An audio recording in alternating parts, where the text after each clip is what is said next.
Hi, my name is Kale, and I am one of the hosts for the new podcast called The Retake for the tier 3/tier 2 scene. I'm kind of just within esports as a full thing, and I have co-hosts here, Dave and Relic. Hi, my name is Dave, aka Spreadsheets Guy. Currently coach for Wichita State, also a co-host for the Retake. Hello, everyone. My name is Relic_Val. Just call me Relic. I'm currently a coach in the Tier 3 scene in Valorant, and I am today's co-host. Lovely to be here.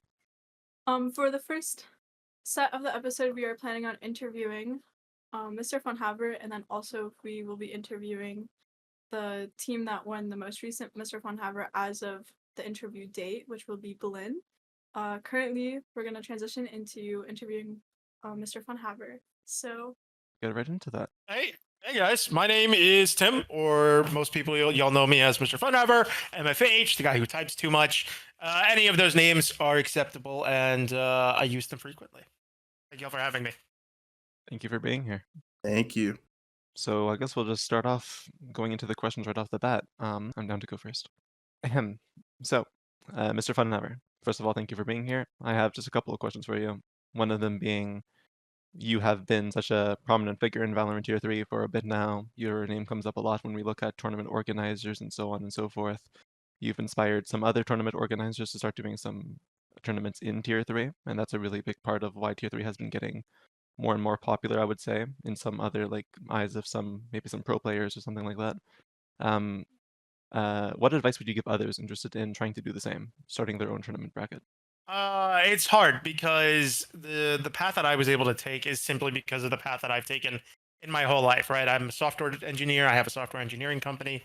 So me being able to run tournaments and kind of solving some of the pain points, I think that kind of has put me in a position to where I can run these tournaments at the scale that I run them, at the frequency that I run them, without taking a loss in terms of revenue. So my advice to people wanting to run tournaments is, if you're going to do it, don't lose money doing it first and foremost. Players care more about the quality of the tournament, they care more about the format, and they care more about who they're playing against and when they're playing against them, rather than it going, them making $5,000 or $2,000 or whatever.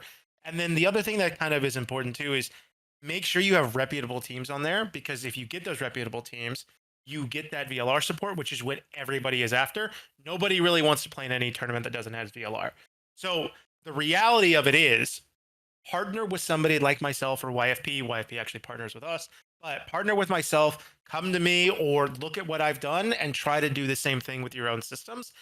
Don't overspend and don't overpromise, and you'll have the ability to create and run tournaments within tier 3, and you should see some success over a few months. It's not going to happen right away, but you definitely will see that success if you do the things right. The problems that I see with a lot of these new 2Os who come into the scene is they try to overpromise. Or you had a tournament organizer, I won't say their name, but they operated $2,000 weekly tournaments at the same time as my tournaments, no entry fee, so it was a free $2,000. But my tournaments would still have more entries because his tournaments didn't go on VLR. So that alone should kind of tell you guys what's important to the scene and whatnot. But it's complicated. It's hard. I'm happy to help as long as somebody's coming at it from the right place.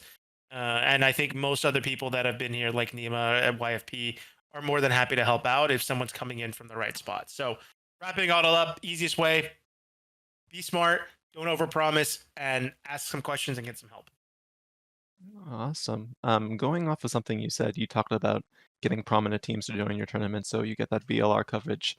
What are your thoughts of most of the teams joining Mr. Funhavers? Do you think it's a good level of competition?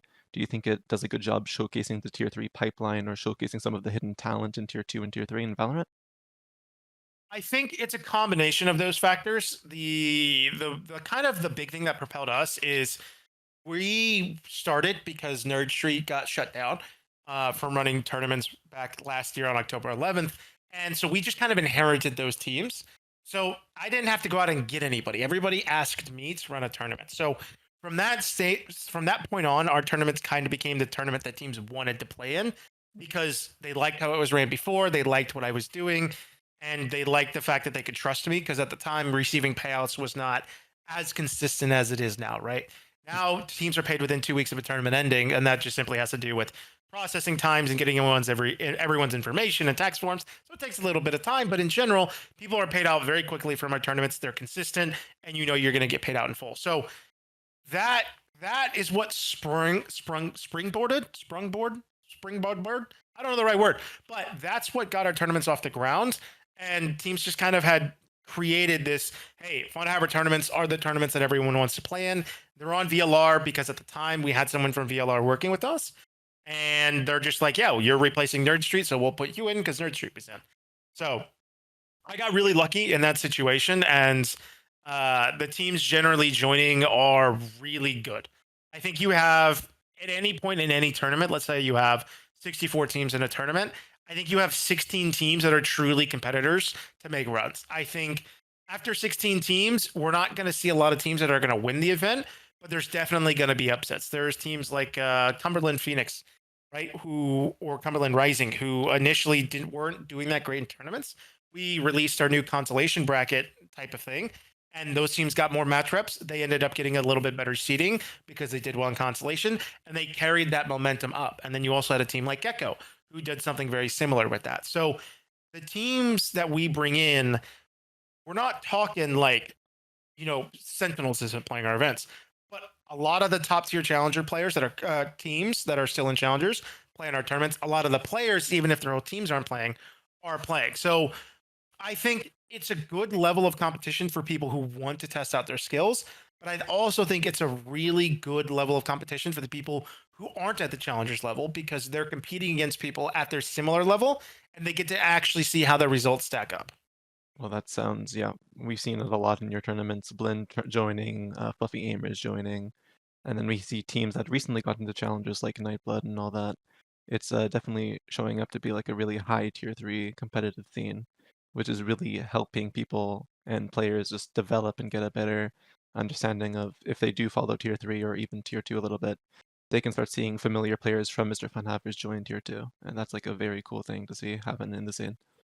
Yeah, and I love to see these teams that have played in my tournaments make challengers, right? I mean, you talked about Blinn, who was obviously one of the biggest success stories, but look at every team that made challengers in this recent run through Premier, right? You had Nightblood, for instance, who made it through. I know there's kind of some things happening behind the scenes about some of the other qualifications. Yeah. Riot, I think, is going to release a statement tonight about that. So this part can be cut out. But anyway, so yeah, it's really cool to see some of these teams like Blinn and Nightblood who have qualified for challengers, and they've used our tournaments, right? I mean, Aaron, the kind of the head of esports over there at Blinn, he wrote to me about how our tournaments help them not only prepare, but like feel confident to go into challengers. And with as big of a confidence game as this is, Relic, and you know that from coaching, it's really important to have confidence knowing that you can beat the people you're playing against. So Indeed it is. Staying confident and not being able to stay in the game, especially when you're losing at a big deficit or something like that, is a really big thing, and these tournaments help with confidence and experience mostly. You always hear it in franchising tier 2. The casters always talk about experience. It's a really big thing for players and any team in general. So for my last question for you, going on to a more personal level, I know at the start of the interview you talked about how you were coming to Valorant from a software engineer. So what started your passion for Valorant, or video games in general, I should say? Well, video games, I think I've always been into, right? I think back when I was really young and the PS2 just came out, my parents got it for me, and we played this Revenge of the Sith Star Wars game on it. That was the first game I think I ever truly played on a console. And then before that, I'd played like MMOs such as like Toontown or Club Penguin or Wizard 101, some of those older games, Pirates of the Caribbean Online. And I kind of always liked playing games. My brother and I would use it. We would even play, oh my gosh, this is so old. We would play the original Lego Star Wars for the PC. And the way the multiplayer would work, the split screen, is one person had arrow keys and one person had WASD movement. You couldn't even do two separate inputs. So going back to that, it's just always been something in our family, and it's been something. I have 5 brothers and sisters, so it's been something that we've been able to share, and it allows us to keep connected even as we've grown up and moved on and done different things. We still play these games together, and that kind of keeps us grounded. So my interest always came organically. It's just something that I was raised with and played a lot, a little too much in some instances. Call of Duty Modern Warfare 2 Warhawk, even being a big game that no one's probably ever even heard of here. But yeah, so it just kind of grew from that. And software was, I got into it actually because of Minecraft, right? I was playing Minecraft and the game to me was really fun. And I was playing on a network at the time called Frostcast. And they introduced their version of the Hunger Games, the survival games, when it came out. And that was a big thing back in Minecraft. And I knew the owners of it. And I was asking, wait, how did you guys do this? How does it work? And he goes, oh, we have a plugin developer. And I was like, what does a plugin developer do? Oh, he writes Java code to create our plugins to allow us to do these things. I go, do you pay that guy? They go, yeah, they pay him like $3,600 a month. And I'm, 13, 14, however old I am at this time. And I'm like, holy shit, that's a ton of money for Minecraft. And so that spurred my software engineering. And I just kind of naturally had I don't want to say a gift for it, but I picked up software engineering really, really easily. And it just kind of, that has carried me through. And then as far as Valorant specifically, I was playing PUBG before previously. Not quite as what we would classify as tier 2, more like tier 3 level there. But that was just for fun because I was good at the game and I had a group of friends that were good at the game. But I never was trying to take it that seriously. And then Valorant came out during COVID and everything. And I actually was able to see a sneak peek of alpha because one of my original friends from PUBG had access to Riot's like internal like dev testing tools. And they showed him a preview of it. He showed me the preview of it, which he's not supposed to do. But I kind of got interested in it because I got into CS way too late to care about it. So I got into Valorant. I placed bronze 2, I believe, when I started this game. And I was like, wow, that sucks. I'm dropping 30 in every game and I'm bronze. But obviously, I was way back in 2020 when I first placed. And so I never really cared that much for it. I played it a little bit, but then I just was like, this game's stupid. Everyone's bad. Same mentality that I had now, but it was just kind of, I had other things to take care of at the time too. And then 2021 came around and I was getting bigger into esports. That's when the scene was starting to really grow. And I had a group of friends who I was playing Among Us with. That's when this was popular. And one of the guys' names Frenzy. And he used to play professional Rainbow Six for DZ, not Dark Zero, but a different organization named DZ, I think, was the actual organization. And so he was playing Valorant for them too. He got cut from the roster, and I'm like, yo, wait, you could make money by playing Valorant? Like as an org, which very premature thought there. And I was like, wait, I should start an org. I have money. I don't need it. Let me start an org. So I went under the route of starting an org, and that's where most of my connections were made. I met a guy named Killer Miller, and he kind of introduced me to the people in the scene because I needed a liaison. Because again, at the time, you had the Phoenix One, you had the Mama Mode Gamings who were taking prize money and not paying it out and doing all these shady things. And so I needed someone who could vouch for me because I wanted to come in and help the scene, but it sounded a little weird. Hey, none of you ever heard of my name before. I'm called Mr. Funhaver. I'm going to pay you to play Valorant. It's like, okay, that's a little too good to be true type thing. So David or Killer Miller introduced me to some people like T-Dog and Cavern and a few of these other people that I'm still kind of in touch with. And through that, I built up a roster. It consisted of a player named Flipsy, Singularity, JSP, Zosel, and one other player. Man, I feel like a real piece of shit because I don't remember his name right now. I can't remember his name, but the organization was called Untitled Esports, and it was a big intro to me into how esports worked as a whole. And I realized very quickly that I was going to make no money. And I kind of realized that, but that was okay because I didn't want to make money anymore. All I cared about was giving players a chance to pursue their dream of playing pro and being able to afford to live while doing it. That was my only goal. And that kind of quickly got spiraled, roster manias, and we had people getting poached. We had people wanting to quit the game. We had people retiring, early on. And this is 21, right? So the game had barely been around. And that kind of gave me a little bit of a sour taste. So I said, hey, I'm never going to run an organization again. And so I decided to start playing the game. And I played it for 2 years. I started, my first LAN was the NSG Chicago LAN. It was a 10K. And I played with Exalt, Miniature, Nosy, and again, I always forget the fifth person. I don't remember who it was at this point in time. And we played at that LAN. I played against Oxygen in playoffs, and I kind of got a taste for, I really like playing this game. So Miniature invited me to his team. At the time, it was called Emotional Support. And we just kind of built from there. And it was a long process. I was really bad. I had no real control over my mental because I'm a perfectionist and I want everything to be done right the first time. And so when that wouldn't happen, I'd get upset and I didn't know how to temper my voice or how to interact with people because I had played professional sports growing up my whole life. So I'm used to being yelled at and yelled at and yelled at and yelled at. But that's not how this game works. So I did that for about 2 years or about a year and a half, really. Took some time off in between then. And then the Nerd Street thing happened and that put me into this spot. And now it's a year later and we're here. Awesome. Thank you for answering my questions. I'll leave it to Gail for her next questions.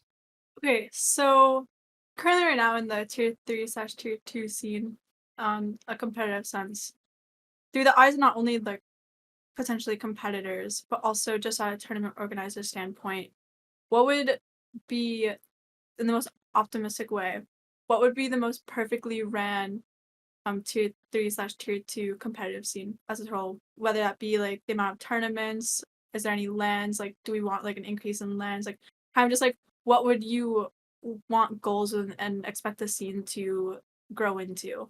Is kind of where I'm getting at with that. Yeah, that's a large question. Yeah. So kind of breaking it down, what do I see as a need for a competitive scene?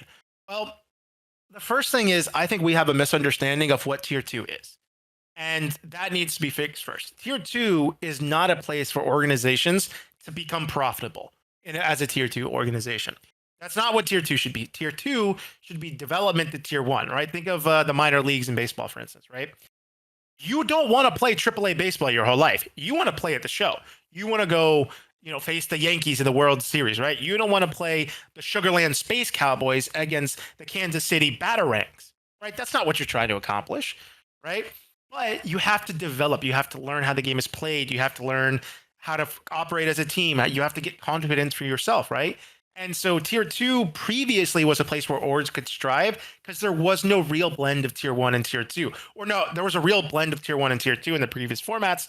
Then when Riot introduced partnerships, it kind of changed that. So when Riot changed partnerships, tier 2 thought they should be treated like tier 1. And in reality, that's not how they should be treated. And that created this divide. It created this instance where teams are spending $15,000, $20,000 a month on players in tier 2, where tier 1 people, like on Cloud9, were getting league minimum, right? Like it created an imbalance that was not meant to last, and it couldn't last at that point. So we needed a reshifting in our priorities in tier 2. But the problem is Riot didn't communicate that really well with us. And I think that's the nature of them having to do so many different things and it kind of shifting around internally. They went through rounds of layoffs recently. So I think something got lost in the translation, and that's okay, and it happens. But I think understanding what's Riot said about tier 2, how they're looking at tier 2, and these new strives they're making, right? Where VCT America's teams or VCT teams in general can have partner teams and challengers, and they can't make Ascension, but they also can't get relegated and stuff, right? Too. So for those instances, it's like, hey, we want you to develop talent. It's just going to be hard to do that, and you have to convince these organizations to spend that extra money. So we're going to have to reshift our priorities in tier 2, but along with that, we need someone else in the scene, right? Knights is leaving the scene at this point. So someone needs to step into the scene who kind of creates a system that makes it viable for organizations to not lose 100% of their money, right? Maybe you lose 60% of your money, but you have a partnership team. So now you're only losing 30% of your money, and it's like, hey, you're doing this to invest in the scene and players to hopefully ascend or to become a talent development system for these tier 1 teams, and not in a egregious way where you have a player you pay $1,500 a month and they have $1 million buyout, right? But a reasonable sense of things. So that's how we need to that's how we need to shape tier 2. In reality, in a perfect world, I would have about 6 to 8 teams that were partnered with America's teams. And then I would have the additional teams be organizations who are interested in trying to make Ascension and only make Ascension.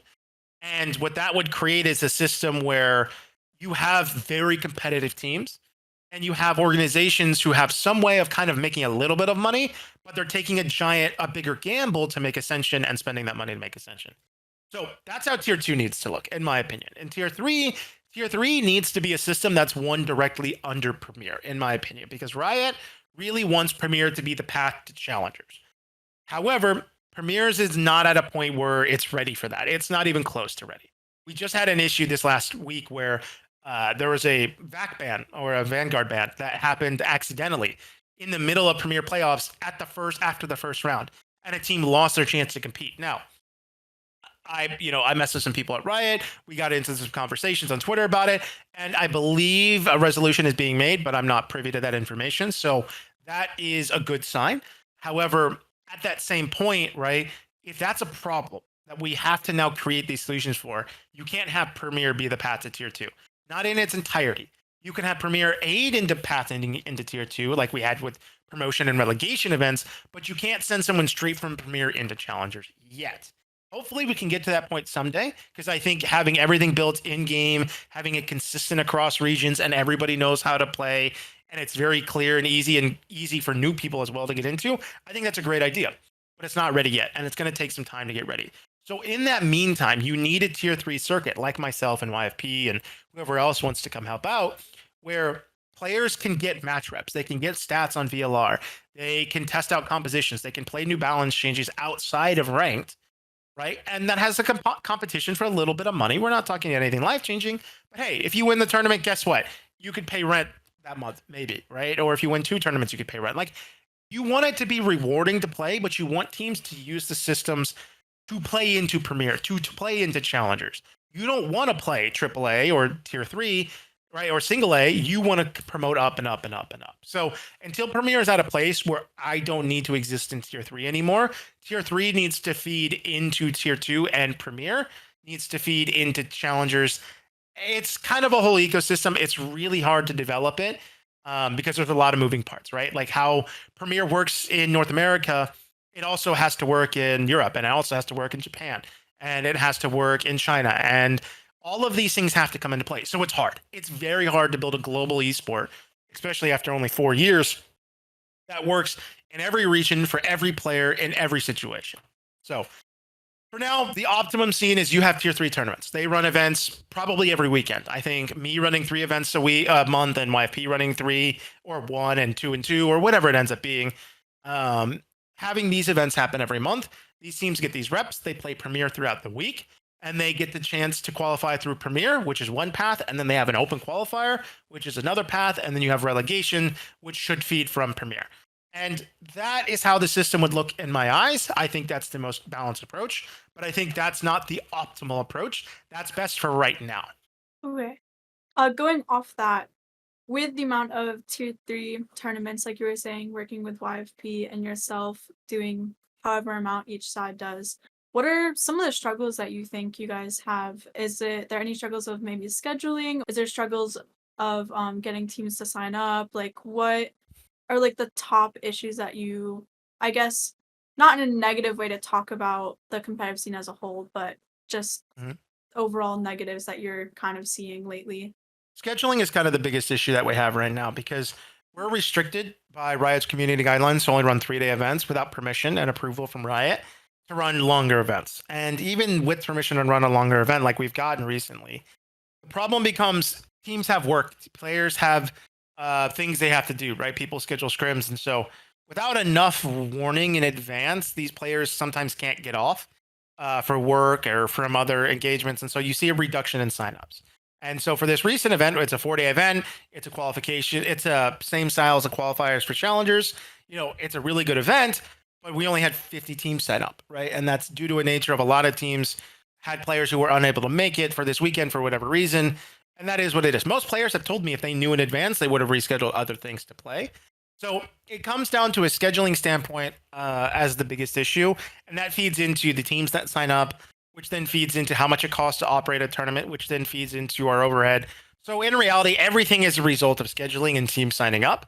But I've gotten to a point now where I can make it where I can run an event, and as long as I have a base number of teams, say 24 teams that sign up, I can operate the event. It'll be a lower production. It'll have lower production quality in the sense of we're not going to have 2 casters and a host and an analyst, right? We're not going to have those things, but we'll have a good stream. It'll have our graphics package. It'll look good, right? We're not streaming in 720p at 40 bit rate, but it'll be a scaled down tournament, but it'll go in VLR. People will play for money. The format will be good. The rulings will be good. The consistency will be good, but it's just a slightly smaller tournament. So I'm able to scale my tournaments because of the work that I've put into creating my tournament systems. And that allows us to run these things no matter what. So in reality, the barriers used to be signing teams up, getting them on Battlefy, doing the seeding, creating groups, managing how everything's going to work, cross-checking, hey, did you pay for this tournament entry? Because you had to fill out this Google form, then send money to this PayPal, and blah, blah, blah. And it used to be a nightmare. I've solved all of those issues. It doesn't exist anymore. So the reality is the only big problem now is just getting more teams in. And all that means is we have to have a better schedule, which just means we need to work with Riot a little bit more to create these events that can be run on good days and not overlap with challengers and Premier and Tier 1. And, it keeps everything into account, and it's a symbiotic sort of thing. But yes, I think before, tournaments used to have a ton of operational overhead, and it was a nightmare to run. Now it's pretty easy. And to my team's credit, it's mostly because of their feedback that says, hey, can we do this? Or we want to be able to do that. So, and then my co-founder, Cade, he's really good at doing the front end stuff, making it look good. So him and I are able to combine, kind of reduce all the actual points of pain. So yeah, I would say the only struggles right now are scheduling, and that kind of feeds into getting teams to sign up. Everything else is pretty easy nowadays. Okay. With 2025 just being a little bit over 2 months away from when we're doing this interview, looking at a standpoint of not necessarily things that potentially can't be talked about, because the future of the scene, just in general, I think everyone at this point knows it's really up in the air, it's like in the air right now. Just at a standpoint of if you were to just be doing like Mr. Fun Haver series and stuff, is there anything that you can talk about kind of just what you're looking forward to maybe attempting to do next year? Like I know this past year you were going to attempt to try to get a land down. Like, is that something that you want to do down the road maybe next year, or just in general, something like that? Oh, I would love to. I would love to run a LAN event. I would love to produce more in-person events too, and grow the tier 3 numbers a little bit. I'd like to see some viewership increase from like our 5K. We were averaging about 200 viewers on stream, which is pretty okay. But I would like to see that number climb to 500 to 1,000 over the course of next year. And I want to slowly grow it. I would like to run a LAN event. I have a few venues in mind that I've been talking to about it. But there's a lot of hurdles with running LANs in tier 3. The cost of the venue is exponentially higher than any other entry fee or price pool could cover. So I need to get some sponsors on board, or I need to be willing to go negative for a year to run a LAN. And at this point in time, I'm not willing to go negative because I want to run these events for a long time, as long as I need to run them. And going negative is the only way to guarantee that I can't do that. So it's a balancing act, but I would certainly like to. And I'm working on it. I have no clue what'll happen. And kind of in the next few weeks, we'll have a better understanding of what the scene is going to look like. But we just have to see. Right now, it's too early to tell. Okay, that's all the questions that I have. Dave has some questions though. Yeah. First off, I just want to thank you again for being here. Appreciate your time. First question I have, and this is kind of a loaded question. I'm sure you saw the video from T-Dog talking about how the whole collegiate to tier 2, tier 1 pipeline is kind of a different viewpoint in different people's minds. But how do you feel about tier 3 being like a pipeline to tier 1? Do you think that that's feasible for most of these teams? No. I think most of these players don't have the ability to go tier 1. Not from a perspective of skill. I don't think that's the problem. I think a lot of these players lack the understanding of what it takes just to go to that level. You may be able to out aim, Oxy in a scrim, right? You may be able to drop 40 on NRG or Sen in a scrim. That doesn't mean you're good at the game, right? You can do things that reward you in scrims. Hell, you can even play well in matches in my events, but the skill level between tier 1 and tier 2, it's not that big.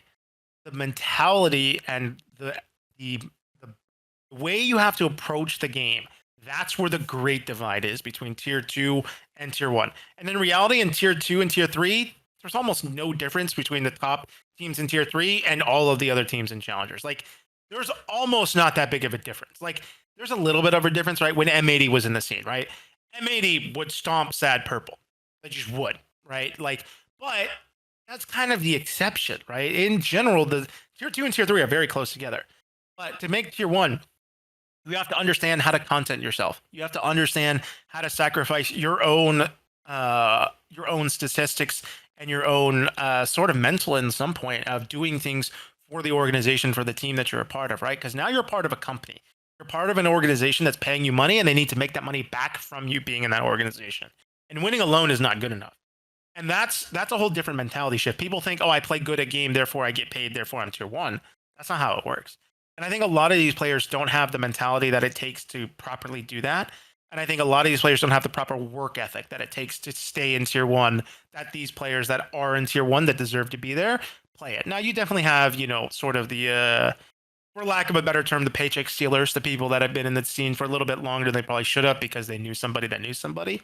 But in reality, the scene is shifting. I mean, look at what Carmine Corp did this year. Look at what, look at what a lot of these organizations are doing, where they're taking tier 2 talent and they're becoming a really good team, right? Heretics, Carmine Corp. I already said that, but these teams are creating players and individuals at a really low operating cost, but they're really good. They're investing in the development of them. They're investing in their content, their mind state, their state of mind, right? They have these performance coaches. They have team psychologists. They have these people that are growing these kids into adults. And that is creating these teams that they stick together. They're not going to disband after a loss. They're not going to hate each other. They're not going to go out on Twitter and they're not going to make a statement about how this guy threw his game for him or whatever else, And so, no, I don't think you can go from tier 3 to tier 1. I think you have the tier 3 will develop your raw skills. Tier 2 will help you develop a little bit more of that mentality. But to make tier 1, you have to develop your own mentality and figure out what that is to make tier 1 and work on it. And brand yourself. Get on the streams. Play ranked, right?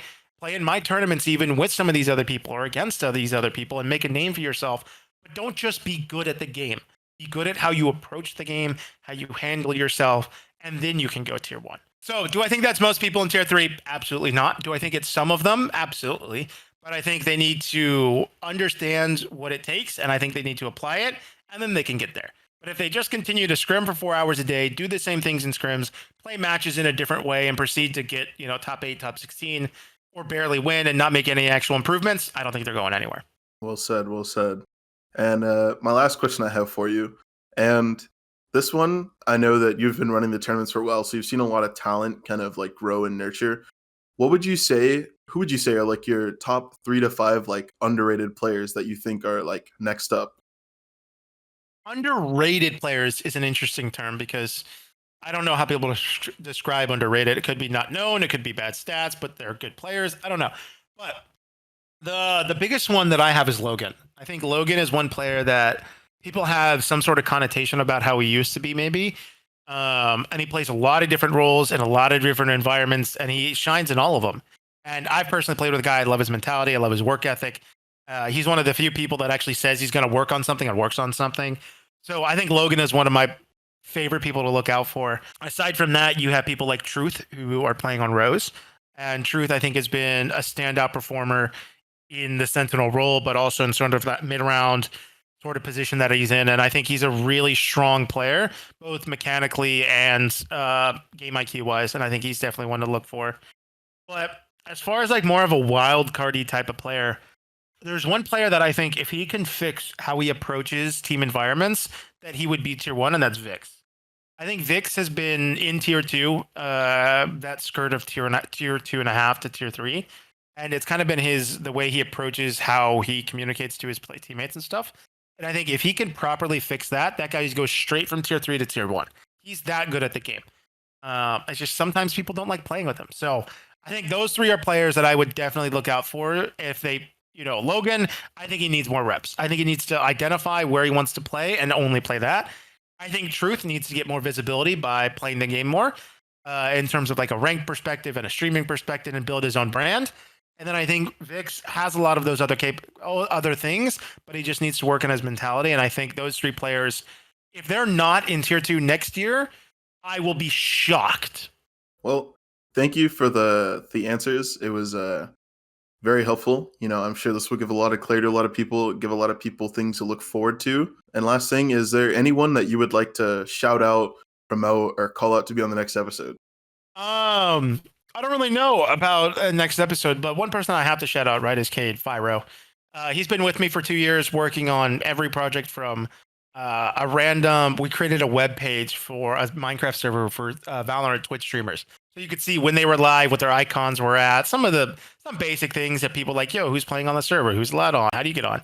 So, we started from that, and now we're building this tournament system that has kind of changed how people operate tournaments. People go ask YFP, hey, is there a consolation bracket, right? We've created things that people are now accepting as standard because they're good for the scene. And I think without him, it wouldn't have been possible in the first place. And then obviously, I have so many people in production that I can't name all of them because I don't want to make anyone feel less. But I think the biggest person out of all of them would be T. He's my head of production. He's kind of been spearheading every sort of thing that we've changed with production, and he handles me being very nitpicky about little things. And he's been an absolute incredible person to have on the team. So those two, I think for sure, every admin that I've worked with, and everybody graphics wise and production wise has just been a wonderful experience for me. So, but in reality, no, I don't really know anyone else that I would have on here because I think it's hard to find people who have value to add to these things, and I think it's a little bit. I think it's going to be a little bit harder to get some of those people on board that would be good for it. But I think Aaron's a great person, definitely to talk to. Then maybe a player or two from tier 3 and kind of get their opinions on it. Maybe one of those players who are on that verge of tier 2, or maybe some of these people who make it from the open qualifiers or something like that. That'd be pretty cool to listen to. For sure. Well, thank you for being here. We'd love to having you on. Thank you. Yeah, no problem. Fun Thank you all. I appreciate it, and I'll see you around. Hello, welcome back to Retake. We just took a quick break from our first interview with Mr. Funhaver, and now we're here with two very special people from Blinn. We have the AC of Valorant's Blinn team, Noah, and the director. Oh wait, no, we don't have the director. We have Monzi. My mistake. Yeah. So first of all, thank you both for your time. Very special to be able to talk to you two. I pretty much just wanted to ask first, coming off your recent tournaments, since the off season has been very empty so far in challengers, obviously stage 3 is coming up, so excited to see that. But how is it playing in Mr. Funhaver tournaments and other tier 3 tournaments in general? Honestly, it's nice to have like these little off-season tournaments, especially like Mr. Funhavers. Especially there's not like a lot of other like tournament organizers that run these, so it's really nice for us to like we had a roster change really recently, so it's really nice that we can at least like try some of these during the off season to see like um how well we can integrate them into our system and stuff like that.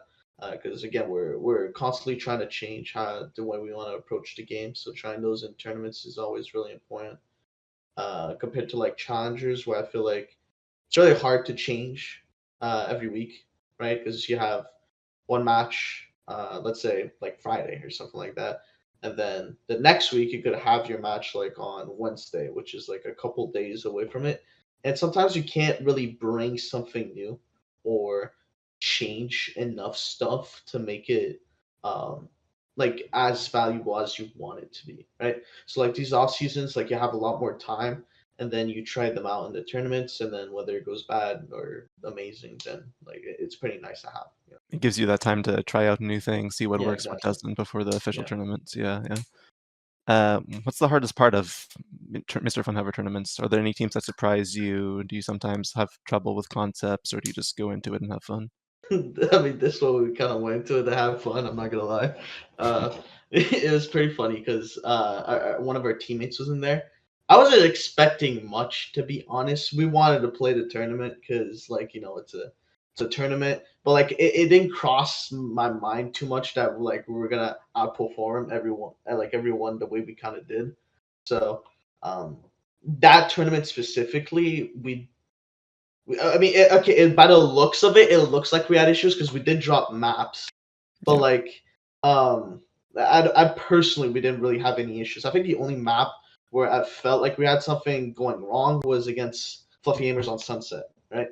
And other than that, it was kind of a smooth tournament in terms of just as from my perspective, I felt like it went really well for having like a sub and a new teammate as well. Like I think everything went pretty well considering all that. Well, that's good. When you guys entered the tournament, you kind of said you guys were just trying to glide through it. Were there Yeah. any things when you join a Mr. Funhaver tournament? Are there any like teams you look forward to facing in tier 3 that you don't normally get to face in challengers, or do you just like? Not in tier 3, not really. Uh, I think some tournaments I would like to play specific teams, not because it would be fun, just because I want to beat the shit out of them.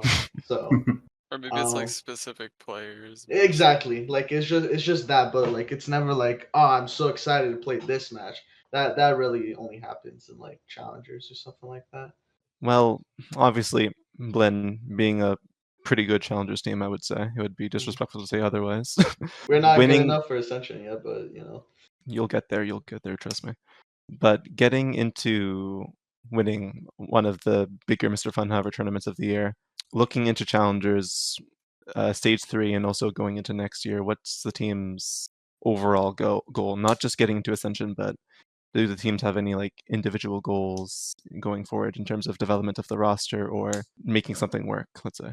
I would say, well, we just got the new player paint, obviously.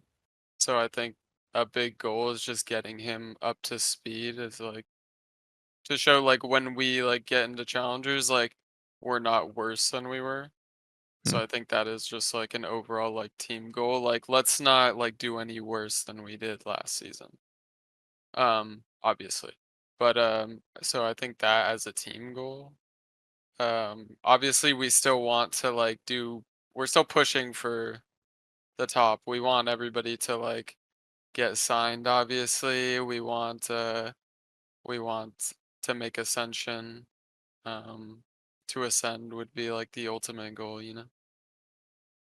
But Of course.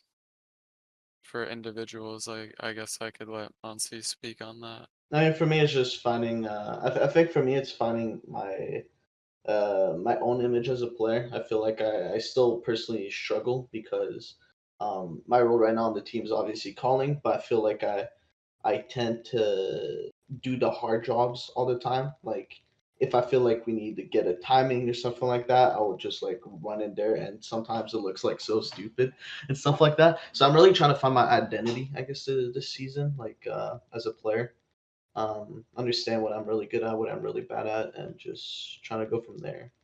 This is actually a question for, I guess both of you can talk about it together, but in terms of teams in Valorant, there's a lot of different dynamics that you see both in franchising challengers and sure we'll say tier 3 too, with coaches interacting with their in-game leaders and making plans together, trying to figure out the identity of the team together.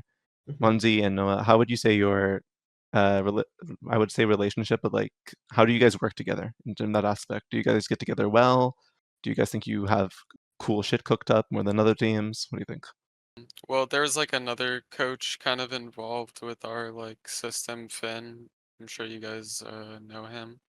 Um, but I'd say us three, like we get along pretty well, but it's like a very unique system where we're like friends, but we can all keep each other like responsible and we all bounce ideas off each other and we're constantly looking to like push ourselves further, if that makes sense.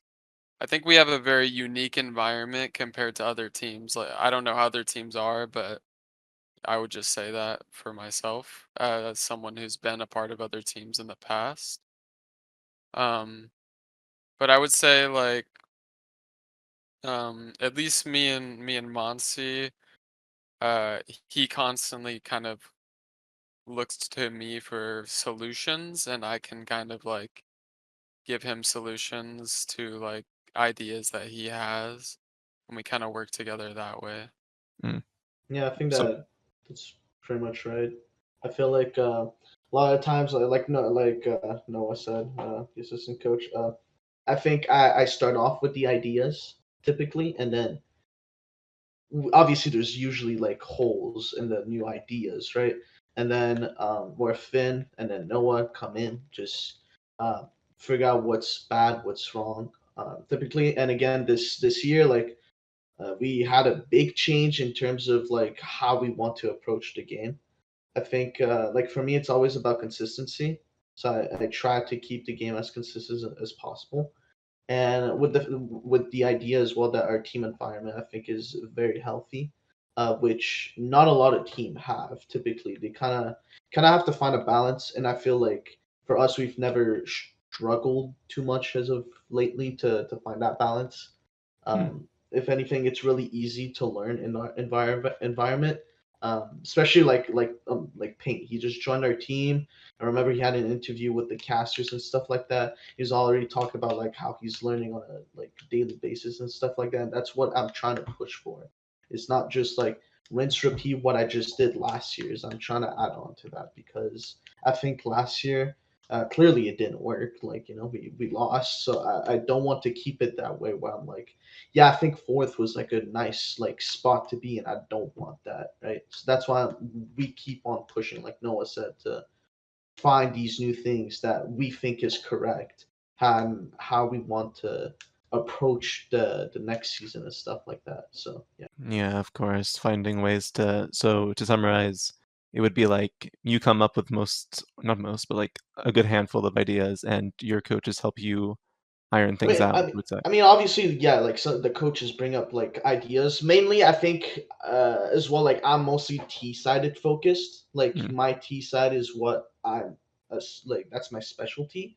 And right. then when it comes to CT side, that's when I ask the coaches to like help me a lot with the ideas. Cause like I'm okay at CT calling, but my system is more like trying to involve everyone into CT, while like some other teams, it's like a very specific way. Like again, it's the same thing on T side, but like I know like some of these franchise teams, they play by game plans. Where like Mhm. the first 6 rounds you want to do this, and then you switch to that. I'm not that type of caller because I feel like that removes the creativity out of the player and out of me. And it's okay to have game plans. It's just that's not how I want to approach because I feel like you can limit some of your players at the same time, which I feel like is the wrong thing to do. There is a right approach into like, okay, these like when I'm setting up a game plan, like we have game plans. It's just it's not set out throughout the whole game. We have one for like the first maybe 3 rounds, but the next game it won't be the same one. It'll be the first 3 rounds, and then after that, like we start just changing it up every single time. I'd rather do it like that than the whole game is already planned for. Like I just don't like that, right? Yeah, yeah, Then you have a more fluid approach towards the oh, team, just absolutely, working yeah. off your basic protocols and then go into more creative Yeah, strat exactly. calling. And Yeah, yeah. I think all like me and the coaches have done a really good job at doing that. Well, seeing your performance, I would definitely agree. Um, Other than obviously hard mechanics like aim, all that stuff, what's another mechanic, or I should say, thing that your team has that leads your team to victory where most teams struggle? I mean, this is kind of a double-edged sword. I would say communication right now. Like sometimes we calm too much, a Mm, lot, especially as of lately. Because like typically, like when you think of like duelists, right? You kind of think of like they just want to focus on their own gameplay and stuff like that and shoot everybody.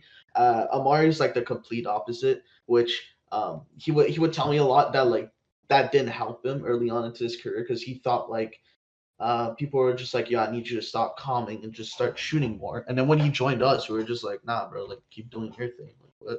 So it's good. I think we have really good communication. We know how to talk to each other, and then right now our issue is we talk too much, mm, right? Like sometimes, bro, like especially for Mike, he just does not hear anything at the start around. So you'll see him like run from the A bomb site to the B bomb site, and his setup's like completely screwed because we just talk too much.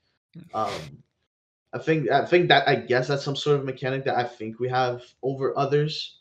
Um, what other mechanics like? I Uh, mean, I would say like we're very, what's the word I'm looking for? We're very good at like being adaptable and like solving problems in the moment. A lot of the times as a coach, especially during the fun havers, I don't feel the need to call many pauses. Um, because I think these guys can work it out themselves, especially on like a level like Mr. Funhaver. Not to say that there's not like talent in there, but the talent we're used to is a little bit higher than that, right? So, I think it kind of leads our team to look to fix solutions in the moment rather than letting things get out of hand. So I think that's kind of another good tool we possess in the game. I think as well, actually to add on to that, I think the big thing that Paint added was that our energy is more consistent throughout the match.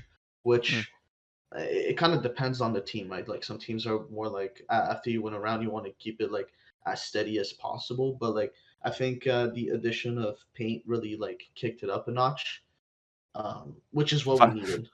Right? Vibes are high. Vibes Yeah, are like very high. vibes are very high on this team, Yeah, right? he's a big vibe merchant for sure. Exactly. So I think we really needed that. So I think we kind of have a really good balance, and I think this team is like exactly how I envisioned it.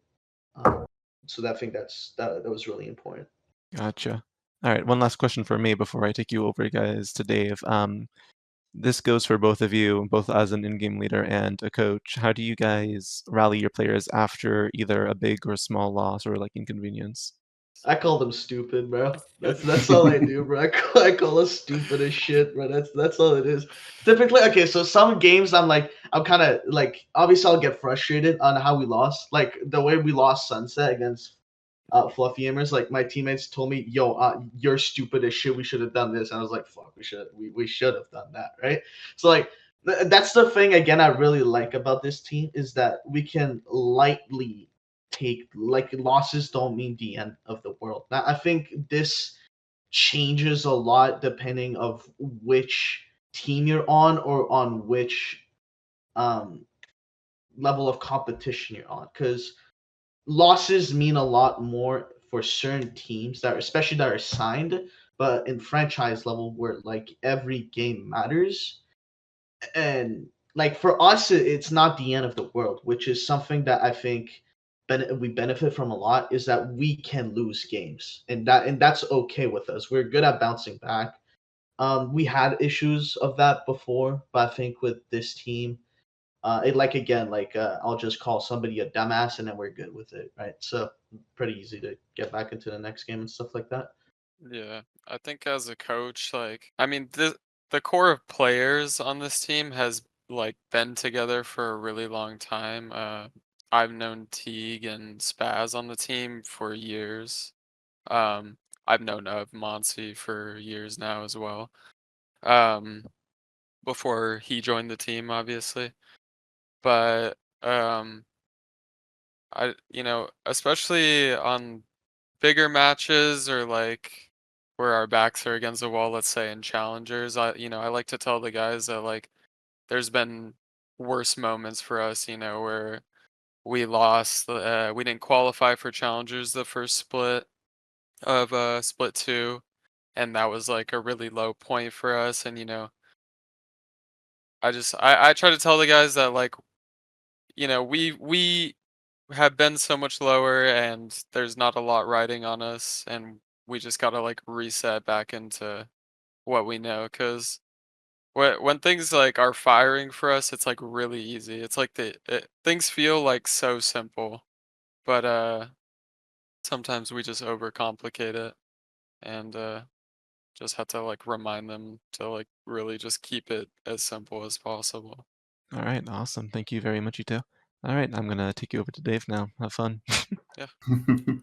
Alrighty, so I guess like an opening question. Obviously, majority of the people that know of Blinn, they know that you guys are a college team. So just kind of want to ask, like, how do you guys find the balance between playing in then collegiate matches and playing in like pugs and like VCL? I mean, I'm not on the college team anymore, but I'll speak from experience of last year. Um, it was really rough at times because like I think the part that sucks the most for me because I was a international student. The thing that sucked the most is I had to wake my ass up at 6 in the goddamn morning to go to class, and nobody else on the team had to do that. Right, I was the only one that was doing that. So that was the roughest part for me. And then on top of that, so then I come back home. I was tired as shit, so I would take like a 1 hour nap because my sleeping schedule is not great. And then we would have scrims, and then the day would be done in terms of practice.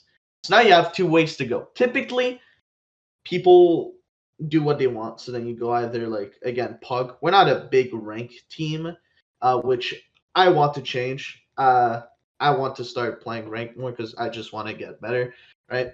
But when you were in college, that shit was ass because you had homework and yeah, it had to be due at like 12, and we were in Texas. So then our practice would be done at like what, like 8, maybe 9. Obviously, like homework doesn't last like 3 hours. The only thing is that we aren't the smartest people in the world. So sometimes you push it back by just a little bit. You're like, oh, I'm gonna go eat, and then you come back to the PC, and then I don't know, the boys are doing something that seems pretty cool. So then you push it back a little bit more. So that's the roughest part. Like the parts where like there was matches like during the week, that didn't really matter as much. I think the only time Mhm. it did matter is like when we had CVAL, because then practice would be completely off for that day, and we would only play like those matches. Like I think we had like one BO3 a day, which isn't a lot, but like we were just like, since we have to play it because it's our school, that's the whole purpose we're there. We had nothing else Yeah. going on throughout the day. But it wasn't rough. It was just a much different thing from like compared to what I used to do for throughout like my past teams and stuff like that. Mhm. But it's not necessarily a rough in terms of like the matches. It's more like, yeah, you got homework, and I think T Dog made like a video about it. It's Yeah. not the worst thing in the world. Like, I mean, obviously we did it. Obviously, it can slow down some of their progress, but it's not that bad, to be honest. Just takes some getting used to and stuff. Yeah, Lifestyle change. it definitely takes something to get used to, you know. So then, for you, I guess you said that last year you were like doing the college there, but now you're not. Would you say that there's been like a change in like clarity in your time? Like, do you think you have more time, like figure out what you're gonna do for practice, or would you say Oh, that it's like absolutely. not that big of a difference? No, absolutely. Especially that, like, again, we're trying to change the way we play. I had so Mhm. much more time to create like a new system, right? That made sense. It wasn't like, oh, I think this can work, but I don't know how to explain it yet. It's like I could actually go into depth of why I think certain things will work a certain way. So practice did change a little bit more, especially that like it's off season right now. You have a little bit more time, but at the same time, what we're doing right now is we're cutting our scrims a little bit short so we don't get I don't know what the word is, Burnt out? like, Burned out. exactly, right. We're not trying to burn ourselves out because that happened last season. Because like Noah said, we didn't qualify for challengers. We were pissed as shit, so then we played even more. And then when you're not in challengers, you play a shit ton more because then you have premier matches, plus you have scrims, plus then you have like College. some qualify. Yeah, plus college. Then you have some qualifier, and then that literally in like 3 days, that qualifier is now in close qualify. Like it's like non-stop. And then if you qualify there, then you have like maybe like what 2 weeks of practice, and then you're back in challengers for the first time where you're like, well, I don't know how we're gonna perform, but fuck it, let's do it. So like it was very time consuming on a very tight schedule. And now that this is the off season, we can relax a little bit more in terms of like um, the amount of. It's just we don't feel burnt out right now, right? Yeah. Like the scrims have gotten a lot better for us because like we're scrimming a lot of the franchise teams because there's not a lot of scrims out there right now, and the franchise teams probably don't want to scrim themselves a lot. Maybe a little bit right now because again it's the off season, but like, uh, yeah, we've been just getting franchise scrims all freaking week, bro. So And I know you guys talk about like your roster changes and you talk about paint. I just kind of want to look at numbers, you know, in the recent Mr. Fun Ever that you guys played and one of your group series stages, he had 21 first kills, and then the series against Fluffy Amers, he had 19. Would you guys say that from this year to even recently when you had Okeanos, would you say that that change has been like a statistical difference, or like is it like a personality thing that you guys have seen more success? It's definitely a personality thing where we've seen definitely, more success. yeah, because I think Um, Oki's an amazing player still yeah, to this day. yeah, yeah. No, nothing about the change was mechanical at all. We think Oki is obviously an insane player. Like anybody can go and see that. But he's just been fitting in really well with like our environment and our team chemistry that we've kind of created. Yeah, So that's where we've seen the success. I think that was the most important because like again, I probably like I don't know. obviously I don't go out on the internet to check this, but like I heard from my teammates, like, yo, people are like, why the hell did we drop Oki? And I'm like, why would people know? Like, people are just looking at stats and they're like, wow, you guys just cut your best fucking player, bro. We can do that shit with anybody if we want to, really. Like, Oki's an amazing player, like I said. I won't say, but like I'm not gonna throw shit at him or anything like that. Like again, he's a really good player. It's just we thought we needed something a little bit different, and I think Amari kind of fit that, right? So we're not a team that's like getting carried by a duel. Statistically, it looks that way. It's just all of the players that we play with are really good, and then we elevate that, right? Yeah. The I mean, So of course, you're the setting way up your we duelist with the. approach the way Yeah. we approach the game is like if we're doing everything correctly and everybody's playing their role properly, the duelist should be shining. Like this is the player that's getting set up for Yeah. success. Like all of our util, all of everything is working, you know. So Mm-hmm. Yeah. Absolutely. we can make anybody look good is what we're trying to say. You know? Mm-hmm. Sure. And lastly, what's a word of advice that you'd want to give to like upcoming tier 3 and even teams trying to get into like tier 2 that either played against or are probably going to play to, I guess, improve at team play and just overall at the game? Find friends that like the game and that want to play the game and like that you like feel comfortable holding accountable, like and that you know are gonna improve, and just ride it out with them. Cause there's so many players that I don't think are bad, but maybe got stuck in like development because they just went roster to roster to roster to roster, or like teams fall apart. Or there's just teams or people are stuck on teams where not everybody's on the same page, some people are trying, some people are giving 50%. So I think it's important to be on a group, be with a group that not only has the same like vision as you, but like that you like to play with and you feel like you can hold responsible. Mm-hmm. I think that's a good one for him. For me, so I guess I'll talk like IGL wise, because to be quite frank, there's not a lot of good IGLs right now. So like, if someone wants to become a really good IGL, now's the time, because there's a very, very short list of good IGLs right now. For IGLs, I suggest that players understand why teams play a certain way, because that's how um, I founded our system was by watching other teams and understanding what they're doing. Now, obviously, I don't have like the in and outs of the team. I don't have their comms. I don't know the players, right? But one of my strengths is that I can understand why teams are doing something a specific way, why they're slowing down us at a specific part.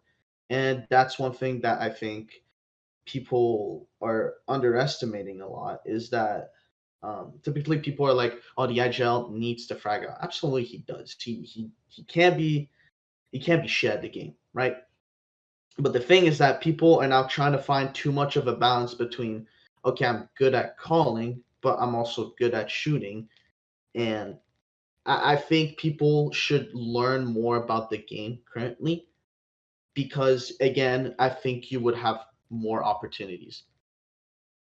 Again, just like I said, it's a very short list of good IGLs right now. And if you want to become a good IGL, you just literally just watch VODs, understand why a team is doing this. I've heard millions of people say this, but I sincerely don't see people actually doing it. And I think personally, I'm one of the few ones that I know that has done this, and I can guarantee you it's for a reason that people are telling you this. There are stuff you can find within those VODs that you can be like, hey, this team did this, and I think this is the reason why. And it's okay to be wrong. It absolutely is okay to be wrong. Because sometimes a system that I used 2 years ago, I think is terrible now. And that's okay because now I'm not using that system. And it is completely okay to be wrong. And it's completely okay to like guess why they're doing a certain thing. Because then you can try it and then if it's not good, no problem. Just keep going. Right? Because that's how you get better. Just trial and error. Like I said, I've been playing for this game for like since beta. Right? I was really bad at the game when it first came out, but now I'm at a certain point like where my team, is currently really good. It is just specifically because I put all my effort into just watching teams, understand what they do, and there you go. Now I'm, I guess, an OKIGL. So that's why I suggest to people. Thank you. I think you guys hit the nail on the head perfectly. Expanding your skills and getting along with people in your team that you actually want to play with is a really big thing, right? Absolutely. I can't imagine playing the game with someone you like want to tear like their eyes out at their head or something like that every I mean, It's you'd be funny. surprised that happens It's a funny lot. because we just like feel like we took in like a shelter like dog and Pete because some of the horror stories he's told us about the teams Oh, that he was on before us was like that's one of the crazy. greatest things, bro. Is when somebody comes into your team and they tell you horror stories about their old teams. It's just perfect. You know, you got a whole night of just drama. We love that shit. And then you Obviously, have new within the team. reasons to beat people. So Exactly, kinda fun. exactly. See, bonding session, just like exactly. trauma dumping. Yeah. Yeah. All right, awesome. Well, thank you two very much. Dave, do you have any more questions you want to ask? Yeah, just like a closer section. Is there anyone that you kind of want to like shout out, or is there anyone that you want to call to be on a next episode by any chance? If you want someone to shit talk, get Finn, and then ask him questions that will get him to shit talk. That will actually be content. I'm just saying sad because I really want to see what they would say. Yeah, for Because sure. I'm a big hater within the team. We're a big hater team. Ooh, Yeah. a little rivalry Well, going on here. Well, it's a rivalry, but it's just like every time I see somebody, I don't know. I'm not gonna go into details, but like it's just I just want to see people talk, right? That's all it Sure. is. For sure. If I had to shout out anybody, it would just be I don't know my IRLs, I guess. That's pretty much it. Yeah. Awesome. Well, thank you so much for both of your guys' time. You guys gave us really good insight into how your team works and also how Challengers in Tier 3 is looking right now.